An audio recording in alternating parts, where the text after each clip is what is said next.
Annuities, Business 506, California Lutheran University.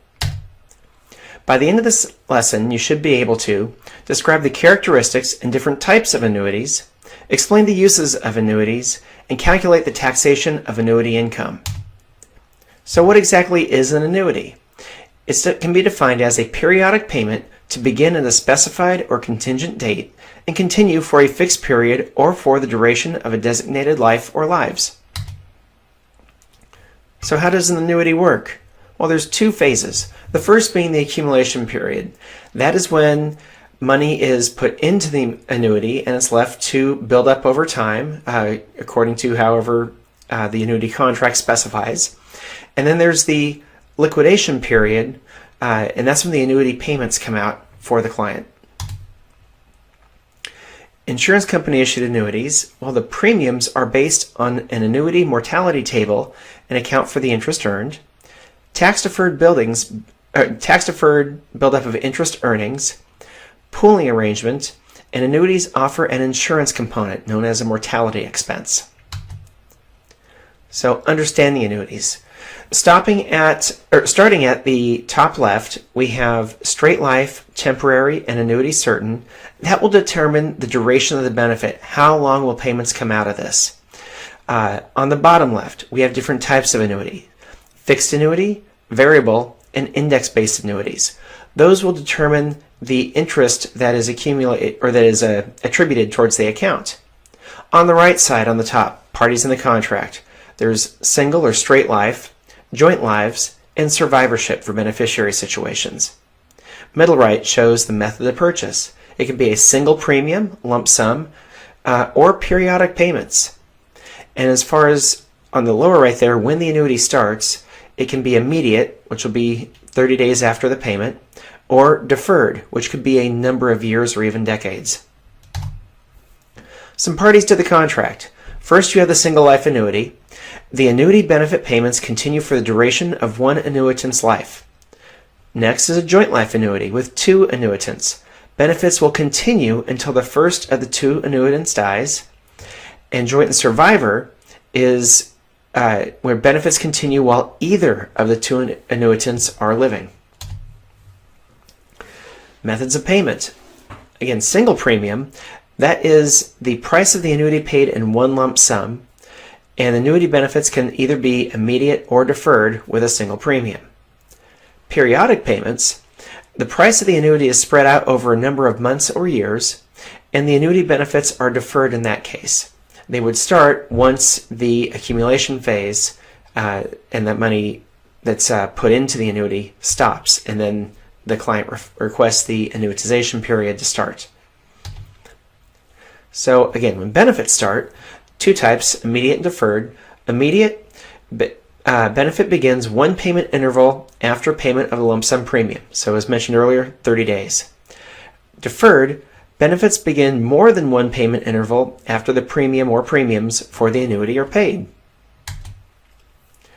The duration of benefits can be one of three ways. The first being the straight life annuity.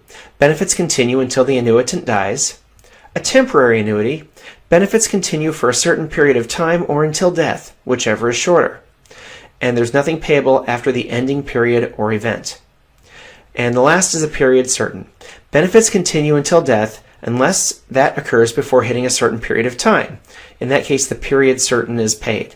Typically for period certain, you'll see 10, 20, or 30 years. But again, contracts can be tailored to be more specific than that, but generally speaking, that's what you'll see.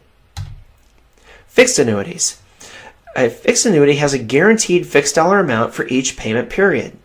The insurance company bears the risk, and the insurance company shall have to weather the interest rate market and the equities markets to determine how their portfolio is doing, but the client gets that fixed dollar amount. Third bullet point, insurance company typically invests premiums received into its general bond account. Variable annuities. Unknown annuity amount until the start of the liquidation period, depends on investment performance of the subaccount. The premiums buy units which are invested in the annuitant's subaccount, and the annuitant holds the risk. So again, fixed annuity, insurance company bears the risk. Variable annuity, the client bears the risk. And the subaccount assets typically invested in equities or an equity fixed allocation.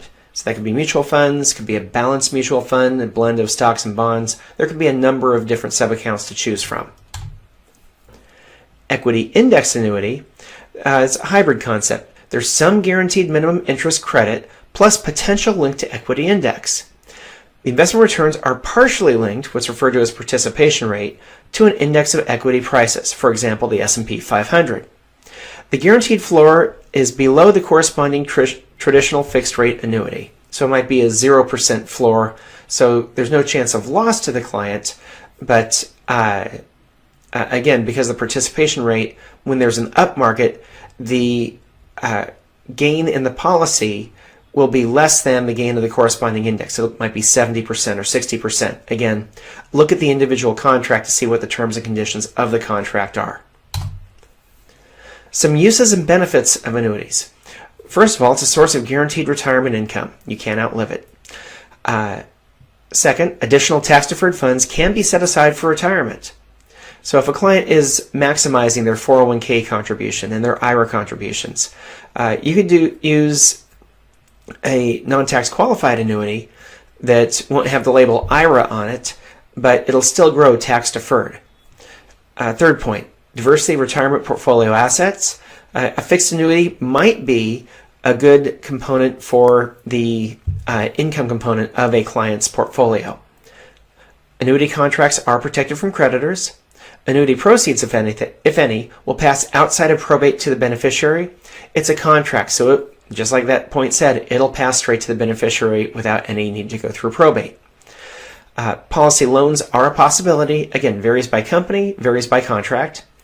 And the annuity can be surrendered for cash value.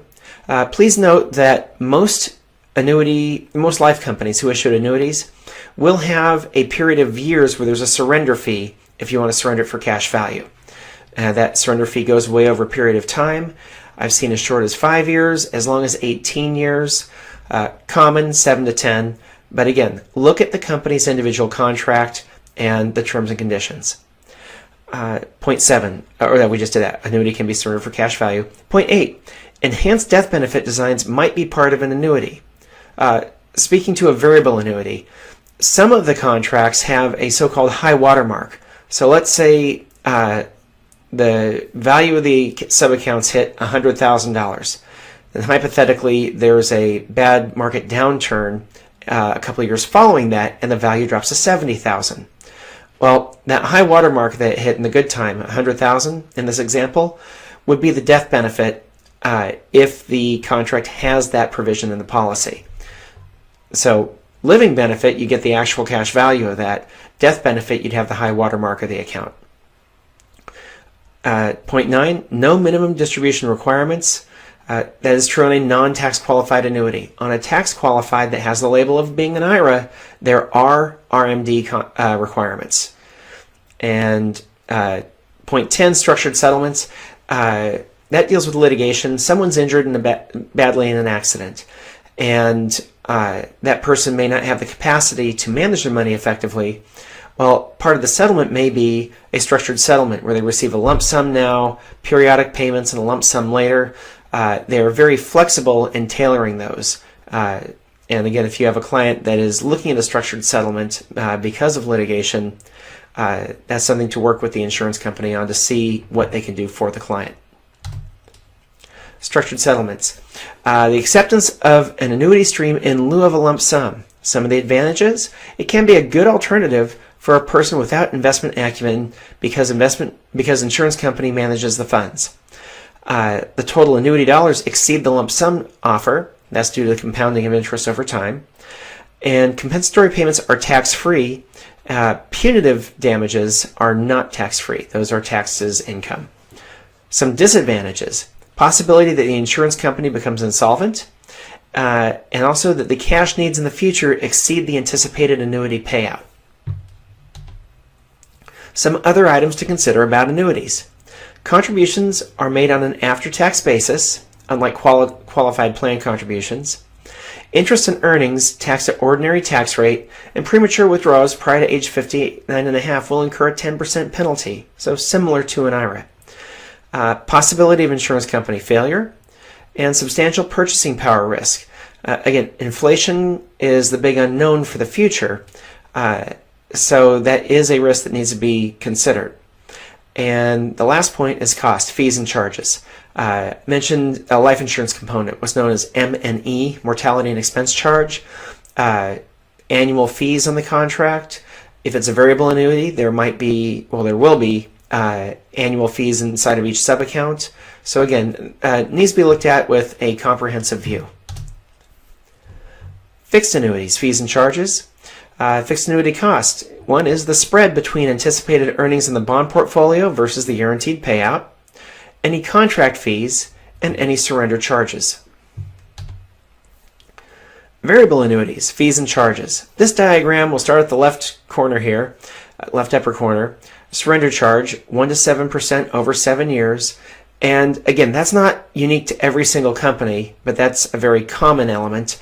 Look at the contract to see. Again, I've seen as short as 5, as long as 18, so please read the policy contract to see what the client is looking at purchasing. Lower left side, mortality and expense charge, that's the life insurance component. 1 to 1.25% annually is very common. Subaccount fees, you have advisory fees, administration expenses, and fund exchanges. If you move out of one fund into another, there'd be a fund exchange or a sales charge in essence. Lower right corner, annual maintenance charge, $0 to $100. Again, varies by contract, varies by company. Read the contract to see what the specifics are. Moving on to taxation of annuity income. The individual taxpayer or annuitant contracts with an insurance company for a payment stream. Annual interest accumulates on a tax-deferred basis. Annuity payments are part of return of investment and part ordinary income. It should be noted that pre-August 14, 1982 annuities recover all investment first, and then the remainder is taxed as ordinary income. And early withdrawals, taxpayer may incur an additional 10% tax penalty for early withdrawal. Some ethical considerations regarding annuities. For whom an annuity is a good fit, a client with high disposable income, maxed out their IRA contributions, and qualified plan contributions. A client who desires to increase retirement cash flows, and a long time frame until retirement and current tax rate is high. Some red flags: purchasing annuities for a tax-deferred account or for retirees. There's no double tax savings by purchasing a tax-deferred annuity. A non-tax qualified annuity will go tax-deferred the same as a tax-qualified annuity. And again, retirees. In California, for all producers, if you're going to meet with someone over age 65 to discuss annuities, you actually have to send from whichever insurance company you're working for a notice to them that you are going to be discussing annuities, and this letter has various points into it. It's regulated by the Department of Insurance in California, such as they are free to have a family member or trusted friend sit in on the annuity appointment. That's one of the main things. And again, a 24-hour time frame so that they understand that before the meeting happens, they will be discussing annuities. So to sum up, we've talked about the characteristics and types of annuities, uses of annuities for planning and clients, and the taxation of annuities that are issued by insurance company. Thanks for your time.